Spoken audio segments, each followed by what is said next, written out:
കൊച്ചു ബാക്കിയുണ്ട്. കുരങ്ങിന് വേണോ? എവിടെ അസുഖം എനിക്ക് മനസ്സിലായി. ആർത്തി മൂത്ത് പ്രാന്തായതാണ്. ഞാൻ എപ്പോഴേ പറഞ്ഞില്ല ഇവിടെ കൊയ്യുണ്ടെന്ന്. ഈ കുരങ്ങിന് എപ്പോഴും നുണയെ പറയൂ. എടി മൂദേവി, ഞാൻ കുരങ്ങനല്ലടി, ചിമ്പൻസിയാണ്, ചിമ്പൻസി. അതിന് കലി വന്ന് എന്തൊക്കെ ചെയ്യുമെന്നറിയോ? കടിക്കും, മാന്തം, പിച്ച് ചെന്ന് കീറും. എന്നെ വിടറാ. അയ്യോ എനിക്ക് വിശക്കുന്നേ. നിനക്ക് പൊറോട്ടയും ചിക്കനും ഞാൻ വാങ്ങിച്ചോണ്ട് അവിടുന്ന് പാതിരാക്കി നിന്റെ അച്ഛനുണ്ടാക്കി വെച്ചിരിക്കുന്ന പൊറോട്ടയും ചിക്കനും. മിക്കവാറും ഞാനിന്ന് വിശന്ന് ചാവും. അങ്ങനെ സംഭവിച്ച എന്റെ ശവം നീ എവക്കിട്ട് കൊടുക്കണം. ആർത്തി പണ്ടാൽ അത് തീർത്തോളും. ഈ നിമിഷം നീ എവളെ വിളിച്ചോണ്ട് ഇവിടെ ഇറങ്ങണം. ഈ തണുപ്പത്ത് ഞങ്ങൾ എങ്ങോട്ട് പോകാനാ? നീ ഏത് കോത്താഴ്ത്തപ്പോ? ഞാൻ പറയുന്നത് നീ ഒന്നും പറയണ്ട. നീ എന്നൂടെ താമസിക്കുന്ന പ്രശ്നമേ ഇല്ല.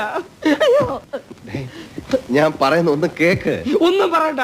നീ ഇവിടുന്ന് ഇറങ്ങണോ അതോ ഞാൻ ഇവിടുന്ന് ഇറങ്ങണോ?